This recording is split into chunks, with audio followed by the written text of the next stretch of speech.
It took me not to cry.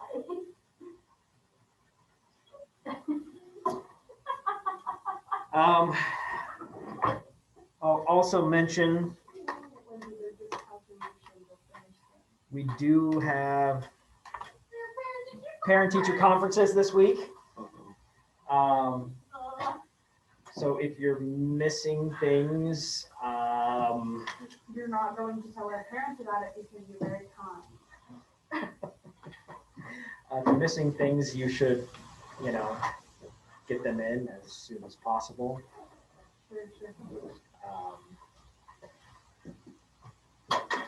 If you're not missing anything, good for you. But yeah, so.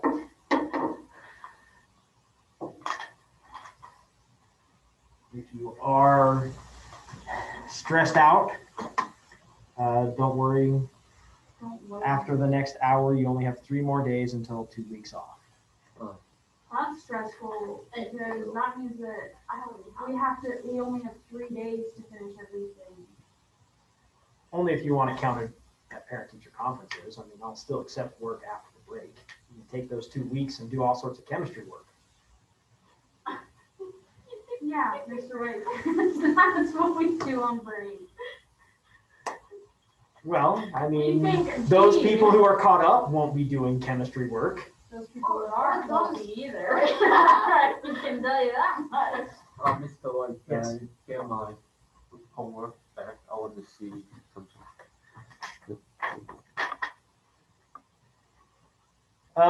Anyway. So, are you sure you want to do a lesson today? I'm just wondering, because there's lots of other things we could do. Lots of other things we could do. Like finish the calculations that I didn't finish, or the other worksheet I didn't finish. There's probably a couple more worksheets. So we're going to start into chapter 19 today.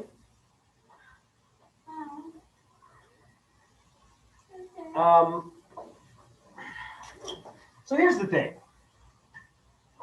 Chapter 19. Oh, my bad. Chapter 19 is Stupid. well, Oh my gosh. notorious for being confusing. Then why are we doing it? So it's more confusing than anything else we learned, because pretty much everything else is confusing. I don't think it's more confusing. It's just a lot of times students do have some trouble with it. Okay. Now, like I said, I don't think it's that. It's not that it's difficult as much as it requires you to think about some things in a little bit different way. Okay. Now, that doesn't mean you won't be able to understand it. Okay. If you go into it with the attitude that I will never understand it, well, you're right.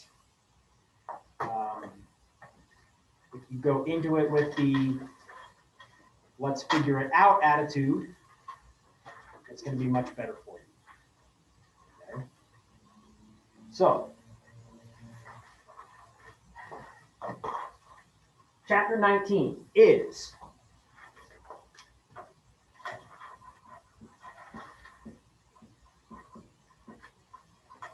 redox reactions. Yes. Before we start, by any chance, do you have a calculator?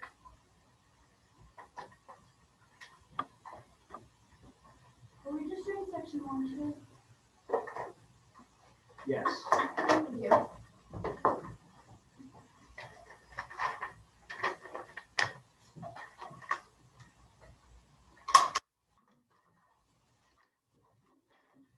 All right. So redox. Now redox actually is a combination of 2 words: reduction and oxidation.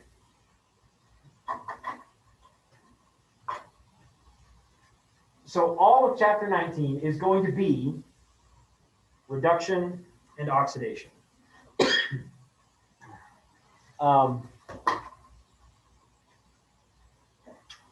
And the good news is they always go together. You can't have one without the other. So if you have an oxidation somewhere, you have a reduction. If you have a reduction somewhere, you have an oxidation.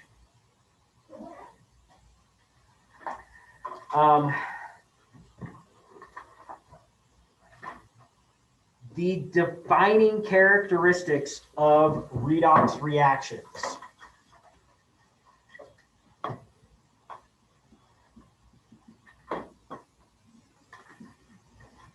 Moving electrons. Okay. And when we say moving, we don't mean physically just spinning around the nucleus, because they're always moving around the nucleus. When we say moving, we mean the electron has left one atom and joined another one. Okay? Does that make sense?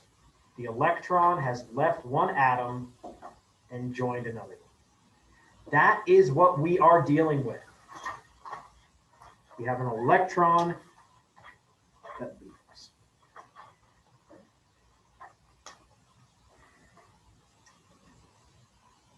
Now,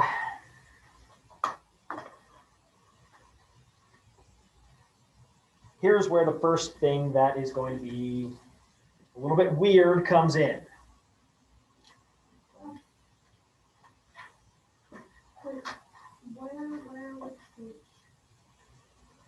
Right now, we're talking about stuff that is on 681.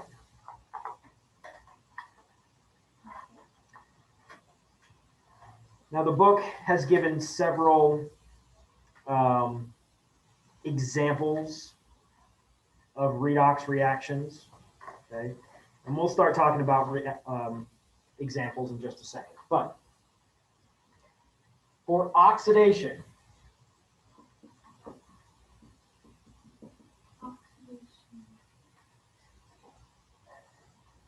if something is oxidized, it has lost an electron. Okay.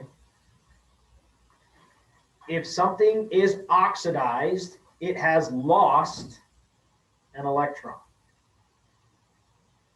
Okay.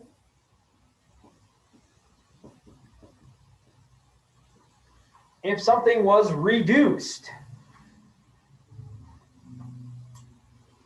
it has gained. Now you have to think about that carefully, because what does the word reduce mean? It means less of. Okay? But in a reduction, we gain. We've gained an electron. My mouth, guys.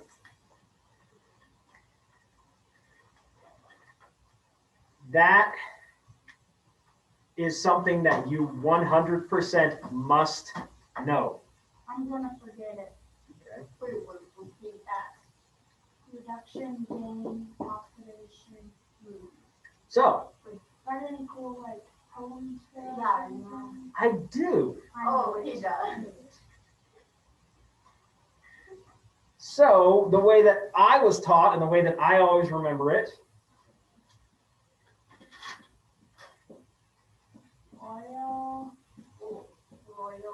oil rig. Oh my gosh, Oxidation is lost, reduction is gained. Oh my, that doesn't make sense. Okay. The book has a different one. It says,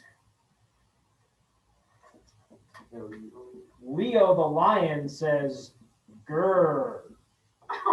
I've never heard anything more stupid in my life. Except for the Oscar had a pull on Arthur. So, Oh my god. Leo Gurr. losing electrons, oxidation. gain electrons reduction. I like yours better. Yeah. I like mine better too. But either way, if you can remember either one of those, that's going to help you, okay? Because like I said, you absolutely are going to have to know the difference between oxidation and reduction, okay? We lose electrons with oxidation, we gain electrons with reduction. True.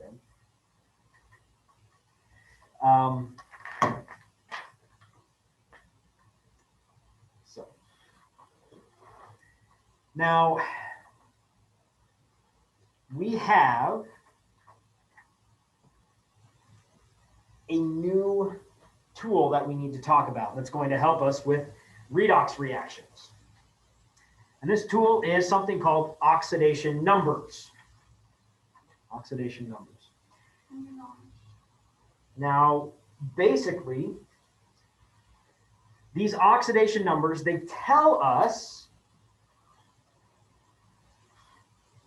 how oxidized or how reduced something is. Okay.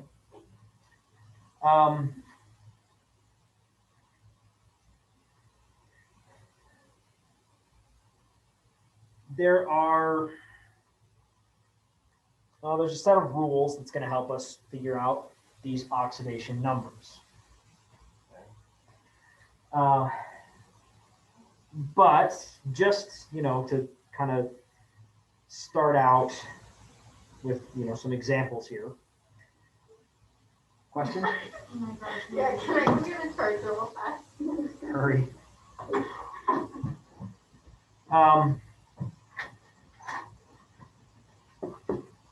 We've talked about ionic compounds.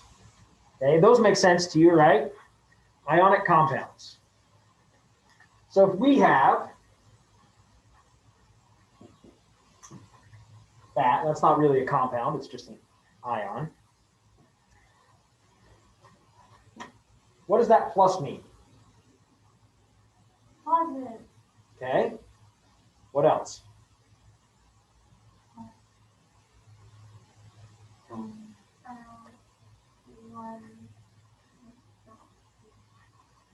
So the total charge on that is +1. Why is the charge +1?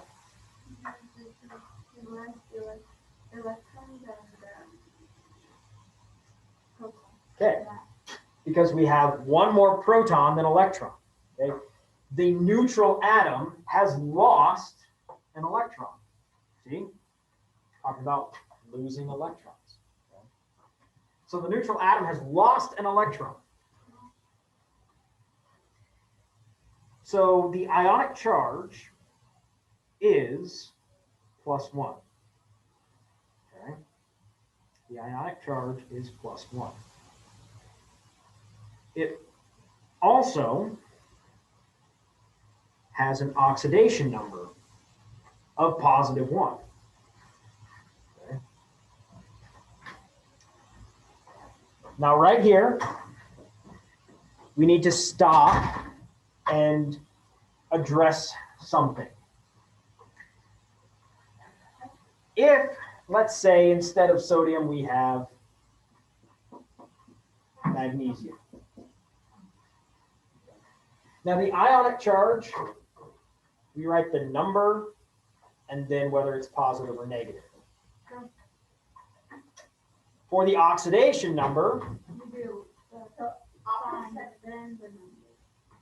we flip it.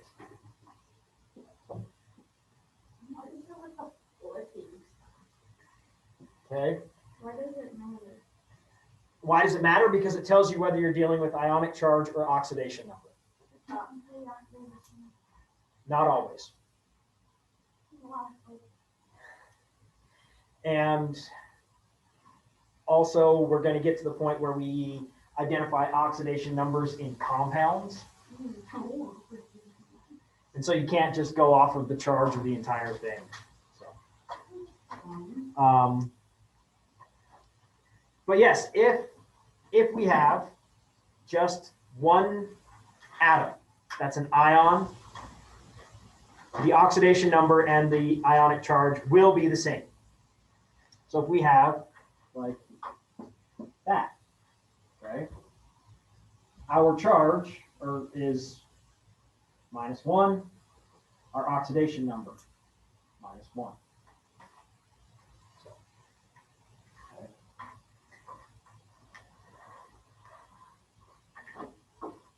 Couple other vocabulary terms that we need to make sure we understand. When we start talking about reactions, okay?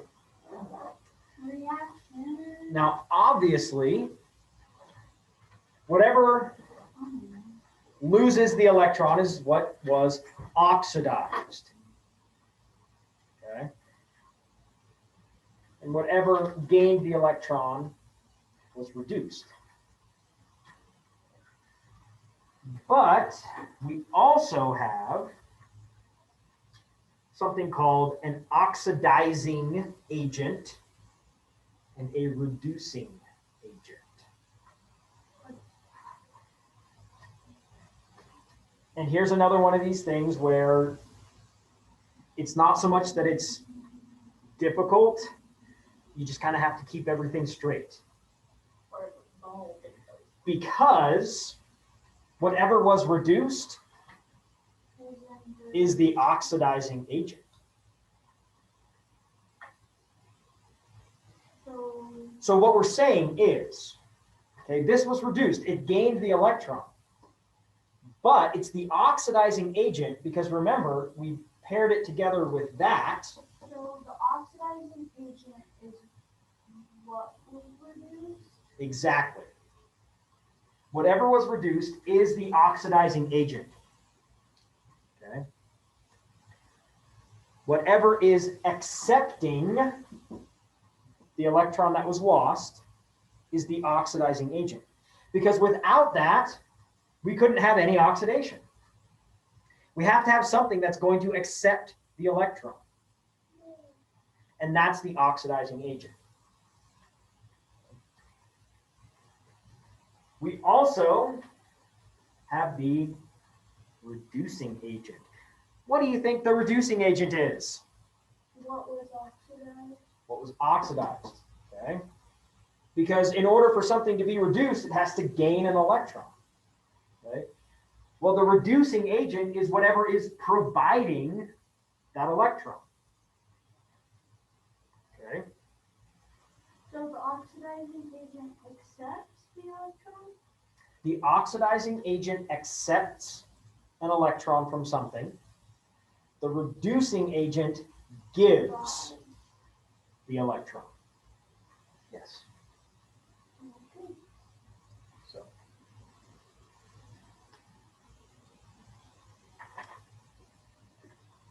Okay.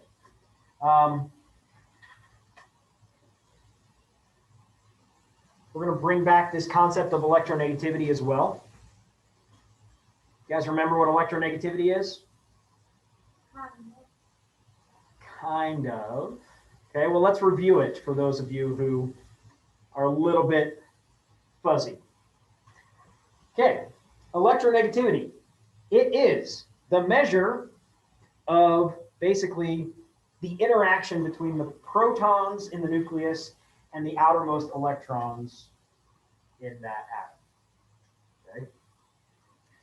If something has a very high electronegativity, it means there's a strong interaction between them, and it really likes having electrons in the atom. If it has a low electronegativity, then there's not really a very strong interaction. Now, knowing that, what do you think is more likely to be oxidized? Something with a high electronegativity or a low electronegativity? So it's being oxidized, it's losing an electron. Do we have a very strong interaction between the electrons and the nucleus or a weak interaction?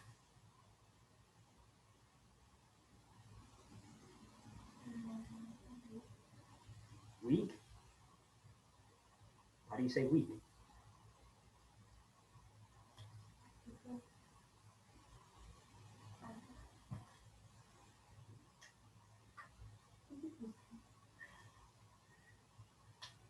Well, here, you're right.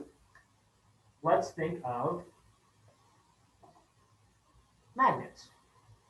Okay? This is a very, very weak magnet, weak interaction. Okay?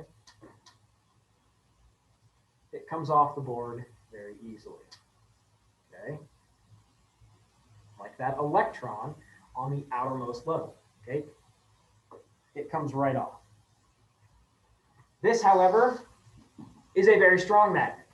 Okay? It takes a lot more force to get this off. Okay?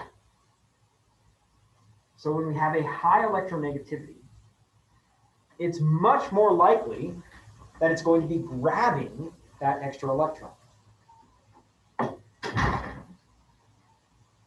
Okay? It's much more likely that it's going to be grabbing that extra electron. If it has a low electronegativity, it's ready to give that electron, just doesn't care. Okay? So high electronegativity, things are more likely to be reduced. So that's something, if you have two things, elements that are reacting together, that is one way that you can predict which one will be oxidized and which one will be reduced. Look at the electronegativities. Whatever has the higher electronegativity is more likely to grab that electron and be reduced. Okay.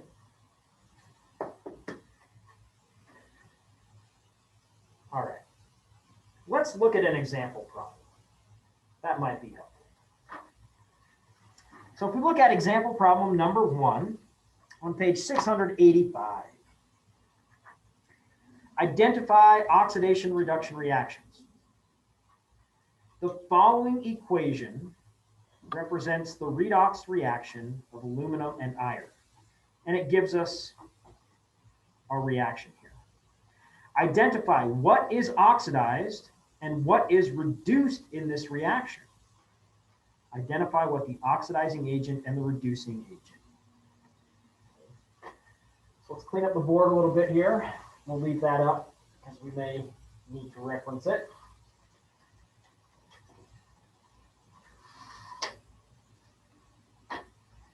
All right. So let's write our equation up right here.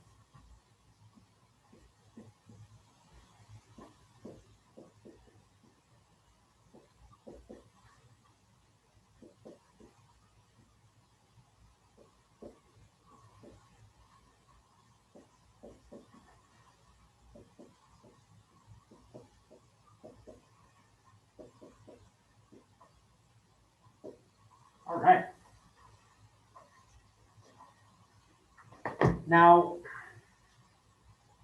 the easiest way to do this is to break it into what we call half reactions. Okay.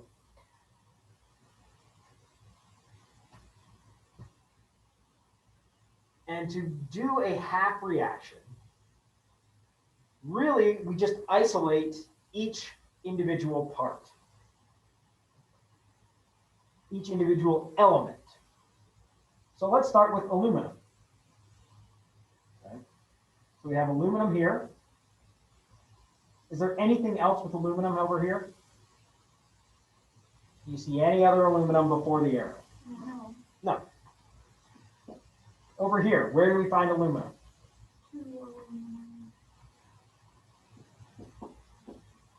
Okay. Now let's do the same thing for iron.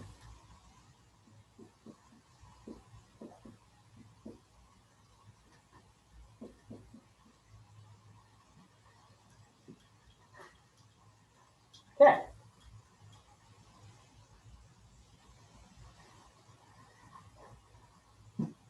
Which one of these is gaining electrons and which one is losing electrons? Oh, Why would you say aluminum is gaining? oh, Losing losing Why would you say it's losing? because the next one has 3 plus. Okay. Okay. The easiest way to do this is balance these, because you have to balance charges, right? So the only way to balance this charge, and up until now, we've never used this technique, but with redox reactions, since we know electrons are moving, we can actually use electrons themselves to help us balance. So now the charges are even because we have a total charge 0 here, total charge 0 between all of that, okay? So this had electrons, it lost them. So if aluminum lost electrons, was it oxidized or reduced? Oxidized, okay? Same thing over here.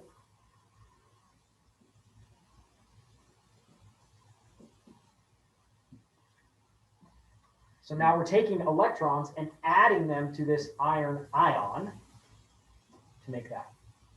So we are gaining electrons. So was iron oxidized or reduced? Reduced. It gained electrons. Okay.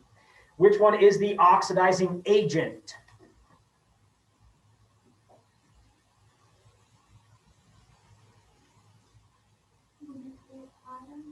Iron. Yes, because it was reduced. So if it was reduced, it is the oxidizing agent. What is the reducing agent? Aluminum. Very good. Okay. Look at where the electrons are moving. Okay. If we're losing them or if we're gaining them. If you break this into half reactions and you're trying to put electrons on the same side, you're doing something wrong. Okay? Because remember what we said, if you have an oxidation, you have to have a reduction. Okay? If you have an oxidation, you have to have a reduction. You cannot have two of the same in the same reaction. Okay? You can't say, oh yeah, aluminum and iron were both oxidized, or aluminum and iron were both reduced. Doesn't work. Okay? One has to be giving electrons while the other is taking. If you notice, oxygen, was it oxidized or reduced? No. Oxygen was not. Okay. That won't always be the case. There are some times when oxygen does play a role, but in this case, it did not. Okay.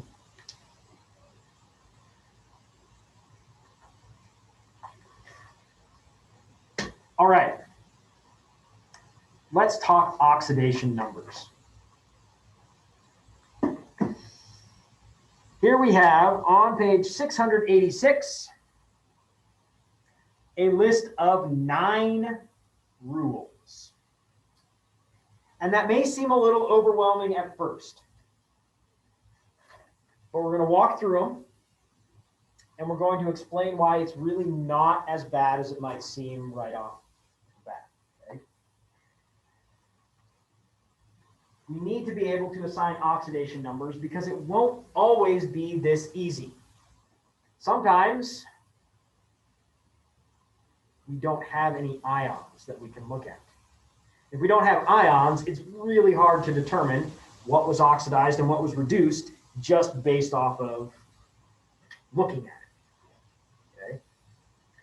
So that's when we have to do oxidation numbers. So let's look at these rules. Rule number 1, the oxidation number of an atom of an uncombined element is 0. That's nice. Okay? So if you have an element that is not combined with anything else, and it's not an ion, the oxidation number is 0. And it gives several examples there. Sodium, O2. Okay. Now, you might think, wait a minute, that atom is combined with another atom. And it is, but it's the same element. Okay. As long as you have 2 atoms of the same element that are combined together, it's still 0. And now, part of that is because of the electronegativity. They have identical electronegativities, so neither one is going to be able to pull an electron off the other. Okay. So. Number 2, we've already talked about this. Isn't that great? The oxidation number of a monatomic ion is equal to the charge of the ion. So if you have a 2+ charge, the oxidation number is +2. If you have a 1- charge, the oxidation number is -1. Okay. So if you have a monatomic, just one atom, that is an ion, whatever the charge on that ion is, that's the oxidation number. Once again, that makes sense. Okay. The oxidation number tells us how many electrons it has gained or lost. Well, that's exactly what the charge on the ion is. Okay. Number 3, the oxidation number of the more electronegative atom in a molecule or a complex ion is the same charge it would have if it were an ion. Remember, sometimes we need to look at the electronegativities. So if you have, well, the example, let's see, what does it use? So NH3.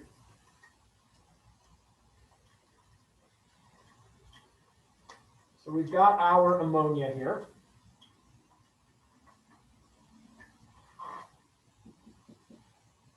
We can look and we can see, okay, nitrogen is more electronegative than hydrogen.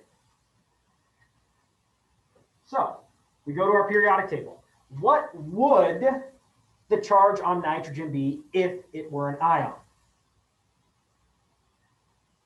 Well, here's where we have to go back to the skills we learned in the beginning of the year.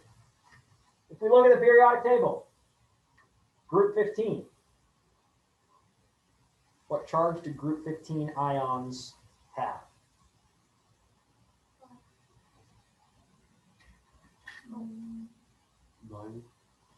It's -3.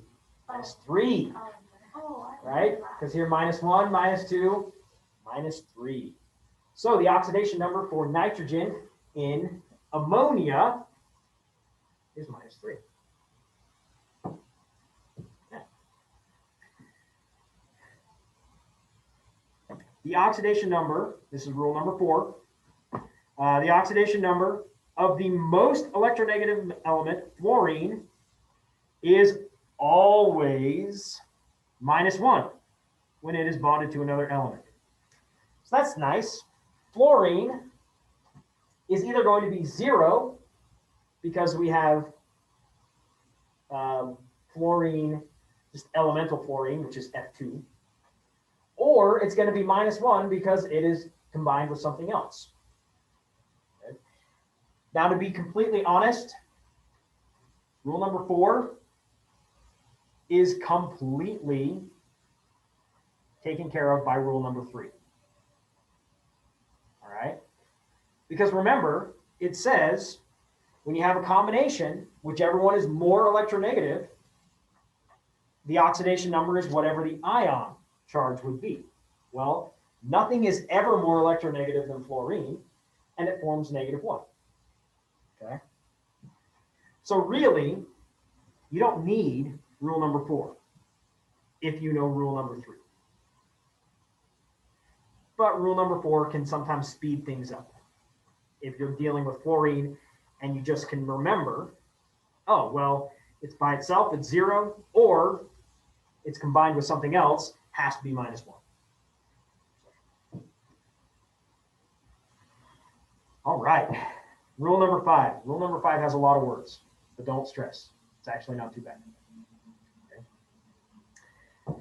The oxidation number of oxygen in compounds, remember we're dealing with, we really care about compounds because if it's O2, it's 0.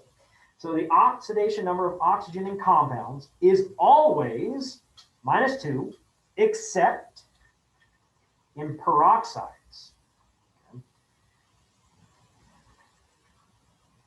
When you're dealing with peroxides, I will give you the name, okay? Right? So if you're dealing with hydrogen peroxide, H2O2, okay, I will say this is hydrogen peroxide so that you can think, rule number 5 says peroxides are -1. Okay.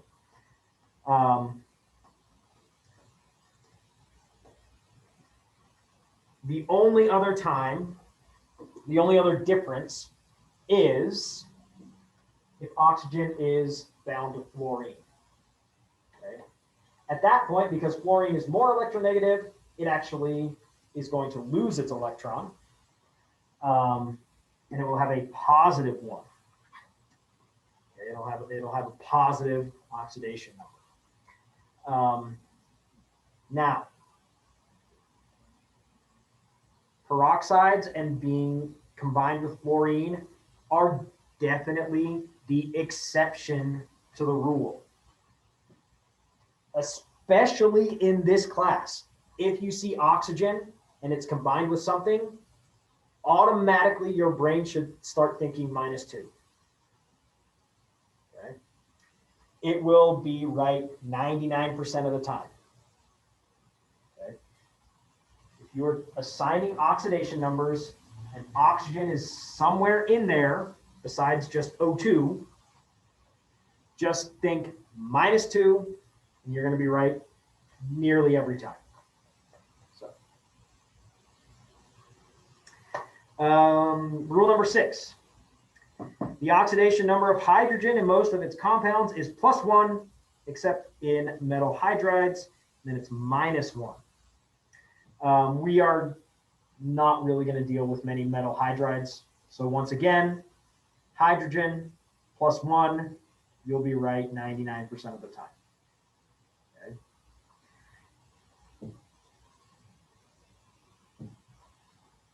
Rule number 7. The oxidation numbers of group 1 and 2 metals and aluminum are positive and equal to the number of valence electrons. Okay. Once again, rule number 7 is pretty much tied up in rule number 3. Because group 1 and 2, they're going to have low electronegativities. Okay. Which means whatever they're bonded with is most likely going to be over here with a higher electronegativity. And then it's just the ionic charge that they would have. So hopefully you're starting to see why having 9 rules isn't as intimidating as it might seem. Because a lot of these rules are, okay, well, we've already covered it, but if you want to memorize something that might make it go a little quicker, memorize this. Okay. So. And then 8 and 9 are, once again, pretty much the same rule, just a minor difference. Okay, so 8 says, the sum of the oxidation numbers in a neutral compound is 0. And 9, the sum of the oxidation numbers of the atoms in a polyatomic ion is equal to the charge of the ion. Okay? So if it's neutral, the charge is 0, so it's equal to the charge. If we have a polyatomic ion, they all have to add up to whatever the charge is.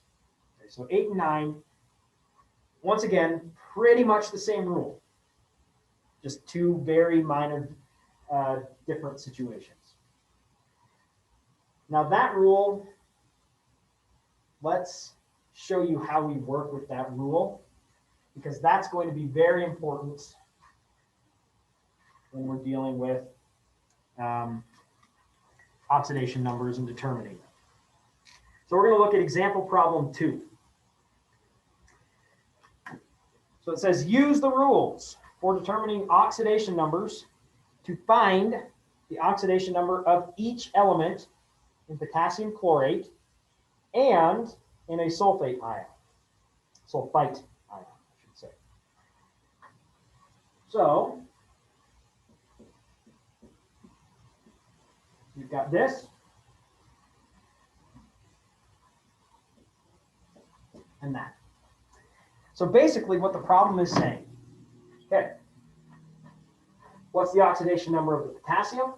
What's the oxidation number of the chlorine? And what's the oxidation number of oxygen? That's what we need to determine. And these 9 rules on page 686 are what is going to help us do that. Now, the first thing that I will say, there are multiple ways that you can attempt this problem. Okay? As long as they all get to the right answer, doesn't matter. So, how would I do it? Well, I'm going to set up a little equation.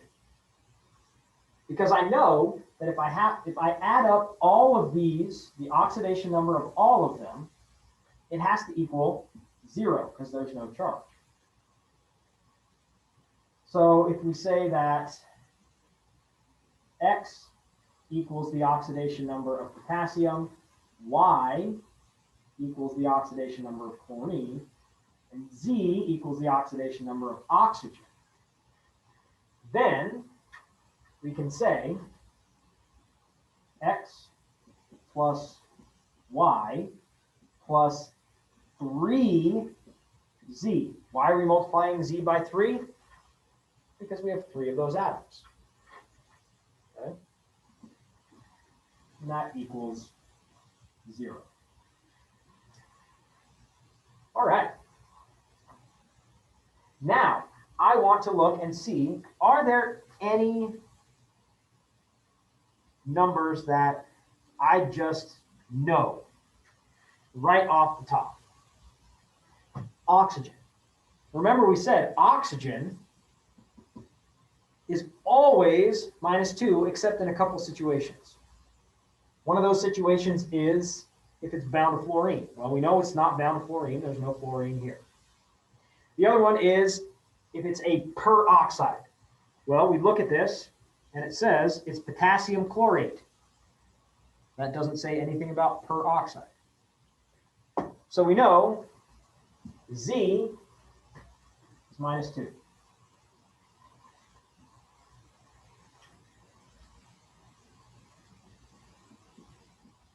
All right. Now we can look at potassium and chlorine. Well, if we look at rule number 7, okay, the oxidation numbers of group 1 and 2 metals and aluminum are positive and equal to the number of valence electrons. Well, look, where do we find potassium? Group 1. So that tells us, according to our rule, that the oxidation number for potassium, which is our X, has to be +1.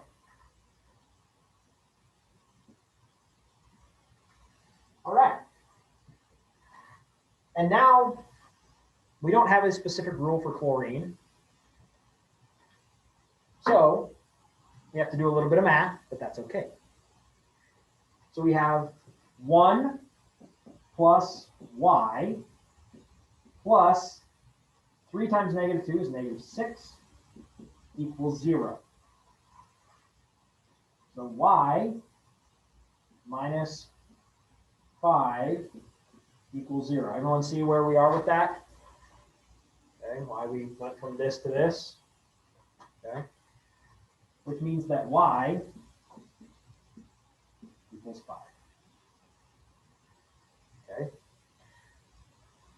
So in the end, the answer to our problem, potassium is +1, chlorine +5, oxygen -2.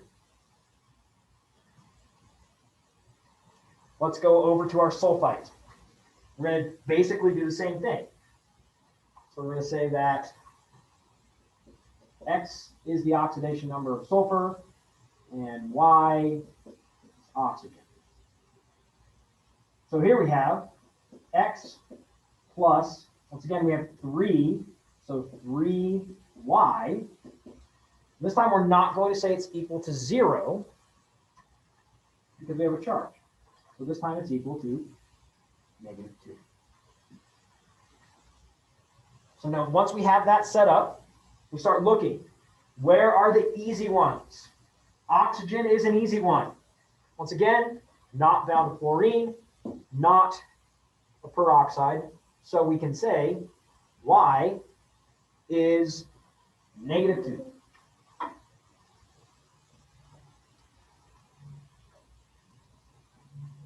And now we have all of our variables, except for one, which is what we need. You can say X plus -6 equals -2. So we can we add 6 basically on both sides. So X is equal to 4. Okay. And so now we can say our answer is the oxidation number of sulfur is +4. The oxidation number of oxygen is -2. Okay. It's going to take a little bit of practice. It is. Okay. That's why I'm going to give you homework, because it takes a little bit of practice. Once again, it's not that it is super complicated and hard. It's just kind of getting used to some of this terminology and, like I said, doing the practice with these oxidation number rules. But once you get them down, it's pretty straightforward. Okay. Now this, how do we actually use this to determine what is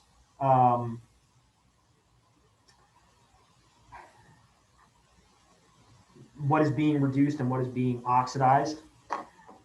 Well, basically, what we do is we calculate all of the oxidation numbers on the reactants and then calculate them for the products. And we look at the changes. If there's no change in the oxidation number, it was not oxidized or reduced. But we want to look and see, okay, does it go up or down? If the oxidation number goes up, okay, and you have to be careful because -2 to -1 is going up. We mean moving up on an absolute scale of the number line. Okay. If it goes up, it was oxidized. If it goes down, it was reduced. Okay. That's how we look at the oxidation numbers and determine, was it oxidized, was it reduced? Okay. If the oxidation number goes up, it was oxidized. If the oxidation number goes down, it was reduced. So I know there was a lot that we threw at you, but most of it was kind of vocabulary. The rules, I don't expect you to memorize them right now. Probably by the time we take the test, you'll want to be pretty comfortable with oxidation numbers though. But absolutely for today, look at the rules, get comfortable with them. Okay. So I will write up the homework and you can get started on that. As always, if you're confused, please ask questions. Okay. Like I said at the beginning, for whatever reason, I don't know if it's because there's a lot of vocabulary or what. Some people get a little bit lost in this chapter. Don't give up. Come to me and ask questions.